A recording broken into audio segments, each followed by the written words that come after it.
Welcome to డి6. This is professor Vinod Kumar. మనం మరి టాపిక్లోకి వెళ్ళే ముందు ఛానల్ని సబ్స్క్రైబ్ చేయండి, షేర్ చేయండి, లైక్ చేయండి, కామెంట్ చేయండి. ఆర్థికంగా కూడా మా ఉద్యమానికి సహకరించండి. ఇప్పుడు టాపిక్లోకి వస్తే, అంటరానితనము ఈ 21వ శతాబ్దంలో కూడా ఈ దేశంలో పోవడం లేదు, ప్రపంచవ్యాప్తంగా ఇది విస్తరించింది అని చెప్పేసి అనడానికి ఇవాళ ఒక రీసెర్చ్ జరిగింది ఈ మధ్యకాలంలో. అదేంటంటే national council of applied economics research Maryland university survey ప్రకారం మధ్య భారతదేశంలో 49%, అంటే గుజరాత్ ఇట్లాంటి ప్రాంతాలలో, ఉత్తర భారతదేశము అంటే యూపీ లాంటి ప్రాంతాలలో 40%, దక్షిణాదిలో 20%, పశ్చిమ రాష్ట్రాలు అంటే ఈశాన్య రాష్ట్రాలలో 13% చొప్పున కుటుంబాలు నేటికి అంటరానితనాన్ని చవి చూస్తున్నాయి, అనుభవిస్తున్నాయి అని చెప్పేసి వాళ్ళ సర్వేలో వెళ్ళలేదు. దాంట్లో ఎక్కువగా జైనులు 35% అంటరానితనానికి, ఇవాళ అహింస పేరు మీద మేము జైన పదాన్ని స్వీకరించమని చెప్పేసి, ప్రతి జీవిని కూడా మేము మాతో సమానంగా చూస్తామని చెప్పేసి తప్పుడు మాటలు మాట్లాడుతున్న జైన సిద్ధాంతము, ఈ జైనిస్టులు ఎక్కువ అత్యధికంగా ఈ అంటరానితనాన్ని పాటిస్తున్నారని చెప్పేసి, ఇది మేము చెప్తున్న మాట కాదు. ఒక ఫారెన్ యూనివర్సిటీ, మేరీలాండ్ యూనివర్సిటీ ఇవాళ అమెరికాలో ఉంది. ఆ యూనివర్సిటీ చేసిన సర్వే ప్రకారంగా ఇవాళ మనకు జైనులు 35% అంటరానితనాన్ని పాటిస్తే, హిందువుల్లో ముఖ్యంగా హిందువులు అంటే ఇక హైందవులే హిందువులుగా ఇవాళ చలామణి అవుతున్నారు. వాళ్ళే సృష్టించిన కుల వ్యవస్థ ఉంది, వర్ణ వ్యవస్థ ఉంది, వాళ్ళు 30% మాత్రమే. అంటే జైనుల కంటే కూడా, అంటే ఏ జైనిజంలో సమానత్వం ఉందని చెప్తున్నారు, ఏ బుద్ధిజానికి దగ్గరగా అహింస మార్గము, బుద్ధిజము, జైనిజము ఈ రెండు కూడా ఇవాళ అంటరానితనానికి దూరంగా ఉంటాయని చెప్పేసి, సమత సిద్ధాంతాన్ని బోధిస్తాయని చెప్పేస్తున్న ఈ మతాలు కూడా ఇవాళ అంటరానితనాన్ని పాటిస్తున్నాయని చెప్పేసి అనడానికి నిదర్శనంగా హైయెస్ట్ అంటరానితనాన్ని పాటిస్తున్నది జైనులు. అంతేకాకుండా 2వ స్థానంలో హిందువులు ఉన్నారు. బౌద్ధుల్లో కూడా ఒక పర్సెంటేజ్ ఇవాళ వీళ్ళు అంటరానితనాన్ని పాటిస్తున్నారు. సో ముస్లింలో కూడా అంటరానితనం ఇవాళ ఉంది, వాళ్ళు కూడా అంటరానితనాన్ని పాటిస్తున్నారు. సో కాబట్టి ఇవాళ ఏ మతమైన అంటరానితనానికి దూరంగా లేదు. అంటరానితనం ఇవాళ అన్ని మతాల మీద, క్రైస్తవుల మీద కూడా అంటరానితనం ఉంది. అంటే ఇవాళ జైనులు, అలాగే హిందువులు, అలాగే పార్సీలు, అలాగే బుద్ధిస్టులు, అలాగే క్రైస్తవులు, అలాగే ఇవాళ ముస్లింలు కూడా ఈ అంటరానితనాన్ని పాటిస్తున్నారు అని చెప్పడానికి సర్వేలు మనకు స్పష్టంగా చెప్పేస్తున్నాయి. అంటే వీళ్ళంతా కూడా అగ్రవర్ణాలు, బీసీలు అగ్రవర్ణాలు మాత్రమే ఈ దళితుల మీద అంటరానితనాన్ని ఇవాళ పాటిస్తున్నాయి.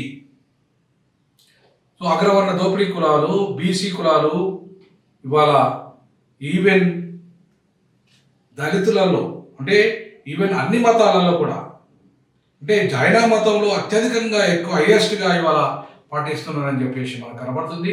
అట్లాగే హిందూ మతంలో, పార్సీ మతంలో, క్రైస్తవ మతంలో, ఇస్లాం మతంలో కూడా ఈ అంటరానితనము అగ్రవర్ణాలు పాటిస్తున్నారు అని చెప్పేసి స్పష్టంగా ఈ సర్వే చెప్తున్నారు.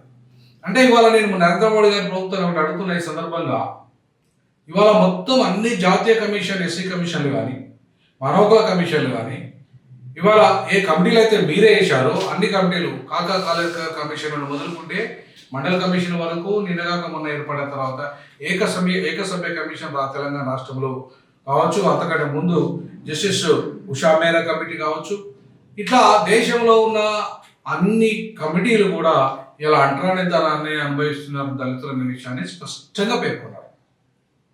అది మతం ఏదైనా సరే, అది ఏ మతమైనా సరే, వాళ్ళ దాంట్లో అంటరానితనం ఉంది. ప్రతి మతంలో కూడా ఇది వాళ్ళ అనుసరిస్తున్నప్పుడు మీరు ఒక్క దళితులు క్రైస్తవ ఇస్లాం తీసుకుంటే ఎందుకు రిజర్వేషన్లను మీరు ఇయ్యనని చెప్పేసి అన్నారండి? నాకు అర్థం కాలేదు. నరేంద్ర మోడీ గారు ఈ అంశాన్ని మందకృష్ణ గారు ఎందుకు లేవనెత్తట్లేదండి? ఇవాళ ఒక క్రైస్తవుడు మంద ఏలియ మాదే గారు ఇవాళ మతం మారిన క్రైస్తవులకి మీ అంశంలో, ఎజెండాలో, మీ ఇంటర్వ్యూలలో ఎక్కడ కూడా మతం మారిన ముస్లింలకు కానీ, మతం మారిన క్రైస్తవులకు కానీ, వాళ్ళకి రిజర్వేషన్లకు సంబంధించి కానీ, లేదా సమాన హోదా గురించి కానీ ఇవాళ మీరు ఎందుకు మాట్లాడతలేరండి? ఏం వాళ్ళు మనుషులు కదా మీ దృష్టిలో? అరే ఇప్పటికీ మాదిగల్లా 80% తెలంగాణలో, ఆంధ్రలో క్రైస్తవ మతం తీసుకున్నారండి మందకృష్ణ గారు. ఒక అగ్రవర్ణ వస్తువు క్రైస్తవుడు అయితే ఆయన ఈడబ్ల్యూఎస్ రిజర్వేషన్ వర్తిస్తున్నాయి. ఒక బీసీ క్రైస్తవుడు అయితే, ముస్లిం అయితే ఆయనకు బీసీ రిజర్వేషన్ వస్తున్నాయి. చివరికి ఎస్టీ కూడా క్రైస్తవుడు అయితే, ముస్లిం అయితే ఇవాళ రిజర్వేషన్ వర్తిస్తున్నాయి. ఒక ఎస్సీలు, దళితులు ఏం చేశారండి? ఏ పాపం చేశారండి? వాళ్ళు క్రైస్తవ మతంలోకి, ఇస్లాం మతంలోకి మారితే రిజర్వేషన్ వర్తించాయని చెప్తున్నారు. ఎవరైతే నువ్వు ఇలా నీకు పద్మశ్రీ అవార్డు ఇచ్చిన ఏ కేంద్ర ప్రభుత్వం, ఏ నరేంద్ర మోడీ అయితే ఉన్నాడో, ఏ ఇవాళ సుప్రీంకోర్టు ద్వారా ఇవాళ వర్గీకరణకు అనుకూలంగా ఎవరైతే వ్యవహరిస్తున్న నరేంద్ర మోడీ బీజేపీ ప్రభుత్వం ఉందో, ఏ ఆర్ఎస్ఎస్ ఉందో, మరి అదే బీజేపీ ప్రభుత్వము, అదే ఆర్ఎస్ఎస్ ప్రభుత్వము ఇవాళ స్పష్టంగా విదేశాలు కూడా సర్వేలో, ఈ దేశంలో అన్ని కమిషన్ల సర్వేలో దళిత క్రైస్తవులు, దళిత ముస్లింలు వాళ్ళు మతం మారినంత మాత్రాన వాళ్ళ కులం మారడం లేదు. కాబట్టి ఖచ్చితంగా వాళ్ళకి ఇవాళ రిజర్వేషన్లు, వర్గీకరణ చట్టములో వాళ్ళకి మతంతో సంబంధం లేకుండా రిజర్వేషన్లు కులం పునాదిగా ఇవ్వాలి. కులం పునాదిగానే ఏర్పడ్డాయి ఈ రిజర్వేషన్లు, మతం పునాదిగా కాదు. ఆనాడు బ్రిటిష్ కమిటీ ఏదైతే ఉందో 1931 సెన్సస్ ఏదైతే తీసుకుందో అంటరానితనం పునాదిగానే రిజర్వేషన్ ఇచ్చింది. ఆ కులం అనే ఆధారంగా అంటరానితనం ఏర్పడ్డది. అంతేగాని దానికి మతానికి సంబంధం లేదు. 1936లో ఎవరైతే అగ్రవర్ణాలకు సంబంధించిన వాళ్ళు ఏ క్రైస్తవులు అయితే ఉన్నారో వాళ్ళు రిజర్వేషన్లు వ్యతిరేకించారు దళిత క్రైస్తవులకి, అంతేగాని దళిత క్రైస్తవులు కాదు. అంతేగాని దాన్ని దృష్టిలో పెట్టుకొని ఇలా బ్రిటిష్ వాళ్ళు ఇవాళ క్రైస్తవులు అంటే ఓసీ అనుకున్నారు వాళ్ళు, క్రైస్తవులు అంటే దళితులు అనుకోలేదు వాళ్ళు. ఇప్పటికీ క్రైస్తవులు అంటే దళితులే, యాక్చువల్గా ఓసీలు కొద్దిమంది మాత్రమే ఉన్నారు.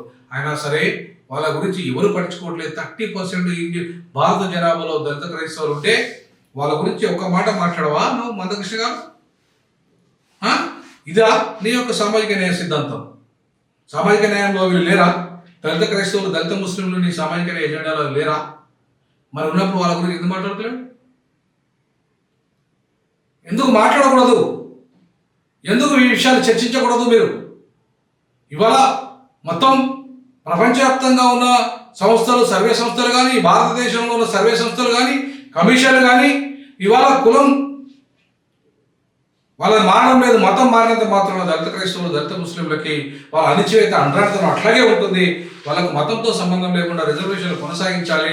అట్లాగే దళితులతో సమానంగా, దళిత బుద్ధిస్టులతో సమానంగా, దళిత జైనులతో సమానంగా, అలాగే ఇవాళ దళిత సిక్కులతో సమానంగా, దళిత బుద్ధిస్టులతో సమానంగా ఇవాళ వీళ్ళకు కూడా, దళిత క్రైస్తవులకు, దళిత ముస్లింలకు కూడా రిజర్వేషన్లు ఇవ్వాలని చెప్పేసి అన్ని కమిషన్లు ఒత్తుకుంటుంటే ఇలా కమిషన్ల పేరు మీద మీరు ఇలా అన్ని కమిషన్లలో మాదిగలకు అన్యాయం జరిగిందని చెప్పేసి మీరు మాట్లాడుతున్నారు. మేము దాన్ని సమర్థిస్తున్నాము. మరి మీరు దీన్ని ఎందుకు సమర్థించట్లేదు?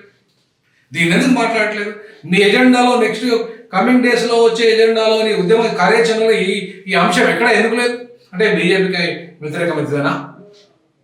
అదే బీజేపీ అనేది ఒక మనవాద సిద్ధాంత పార్టీ, ఆర్ఎస్ఎస్ ఒక మనవాద సిద్ధాంత పార్టీ. మనవాద సిద్ధాంతాన్ని ఎట్లనే ఉంచుతావా? ఇలా గాడ్సే వారసులుగా బీజేపీ గాంధీని హత్య చేస్తానని నువ్వు సమర్థిస్తావా? సో కాబట్టి ఇవాళ స్పష్టంగా ఖచ్చితంగా కుల నిర్మూలన ఎజెండా, కులం నిర్మూలన జరిగేదాకా అన్ని వర్గాలకు, అన్ని రంగాల్లో అవకాశాలు వచ్చే విధంగా, అది జరగనంత వరకు ఖచ్చితంగా అన్ని వర్గాలకు జనాభా దామాష పద్ధతిలో అన్ని రంగాల్లో వాటా వచ్చే విధంగా D6 అండ్ D-JAకు కృషి చేస్తుంది. ఇవాళ దళిత క్రైస్తవులకు, దళిత ముస్లింలకు కూడా వాళ్ళ వాటా వాళ్ళకి రావాలి. ఖచ్చితంగా మీరు ఎస్సీ హోదా వాళ్ళకి ఇవ్వకపోతే కుల నిర్మూలన చేయండి. దమ్ముంటే మీకు దమ్ము ధైర్యం ఉంటే నరేంద్ర మోడీకి ఇలా హిందువులు అంతా బంధువులే, భారతదేశంలో ఎవరైతే ఉన్నారో ఆది హిందువులు, ఒకప్పుడు మేమంతా ఆది హిందువులం, ఇప్పుడున్న క్రైస్తవులు, దళిత క్రైస్తవులు, దళిత ముస్లిం ఆది హిందువులే. మరి ఈ హిందూ సమాజంలో ఏ వర్ణ వ్యవస్థ, కుల వ్యవస్థ ద్వారా ఇవాళ దుర్మార్గమైన అసమానతలు, సామాజిక, ఆర్థిక, రాజకీయ అసమానతలు ఏవైతే కొనసాగుతున్నాయో మరి వాటన్నిటికీ నిర్మూలన కోసం నువ్వు నీ వంతు పాటుపడవా? అంటే నువ్వు ఆర్ఎస్ఎస్ బీజేపీ ఎజెండా అమలు చేయడానికైనా నువ్వు నీ ఉద్యమాలు నడుపుతున్నది?